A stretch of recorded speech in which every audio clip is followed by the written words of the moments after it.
mugira amahoro mwese abateze amatwi Rugigana Kiyonga official.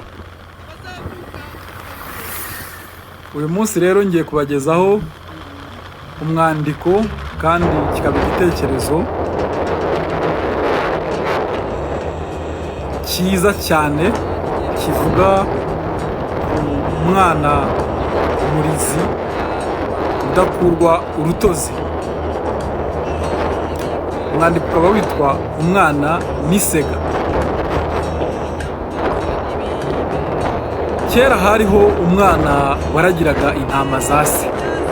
Iminsi yose akajya avuga ati isega ije kuntwara we, isega ije kuntwara we. Ariko ari ukwikinira gusa. Iminsi yose agahora akura abantu ku mirimo baza kumutabara, bagasanga akina gusa.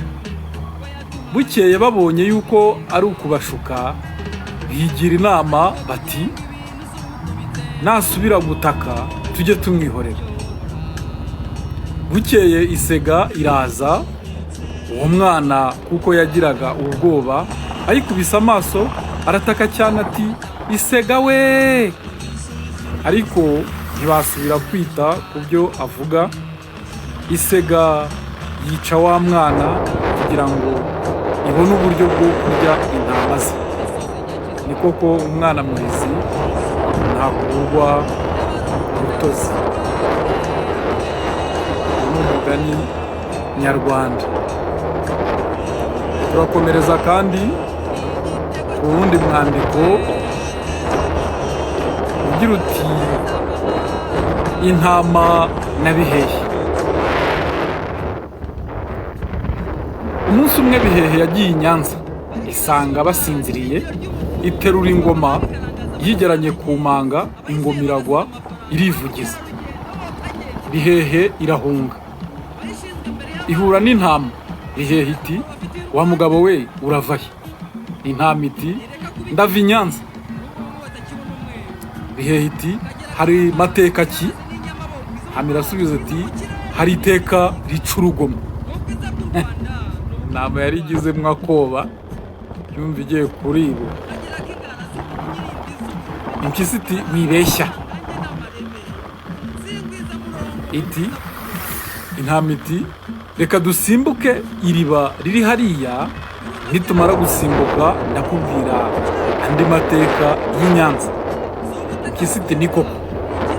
Ko yari yizeye ko byanze bikunze ibonye ifunguro rishyitse riri ku isahani. Mbese intama iranyaruka irasimbuka.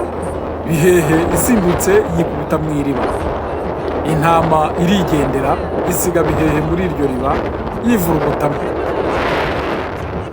Intama igeze kure gato ihura n'agakima. Agakima rero buriya ni abakiri bato. Agakima ni mu Cyongereza, mu Gifaransa ni singe, ariko nazo zirimo amoko menshi.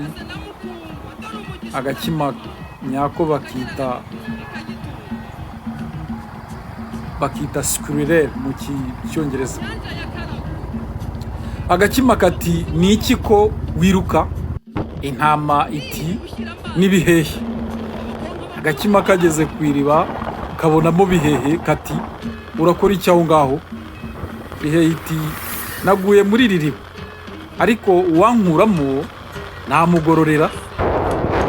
Agakima kayihereza umurizo karayikurura ivamo. Bihehe imaze kuvamo yanga kurekura umurizo. Agakima kati ndekura se. Bihehe iti urekure ungiriye neza. Agakima kati kandi kati agakima kandi karahaguruka kati jugunya ako gakima hejuru, nikamanuka umire. Bihehe ikajugunya hejuru, igiye gusimbuka kugafata igwa muri rya riba, udukima turigendera. Bihehe gihora bagihenda ubwe kiba gishyize inda imbere gusa. ni nka rwantuza rwari hirya mu Busanza, kiba gishyize inda imbere gusa.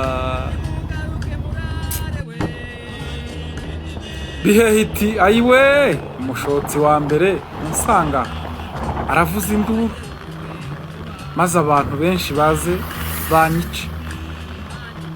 Sinjye wahera, ahera Bihehe nyine iki Bihehe kigiye kigabanya inda. Umuntu akugiriye neza wanze kumureka paka bakunzi ba Rugiga na Kiyonga official, mukomeze kugira Imana n'amafaranga.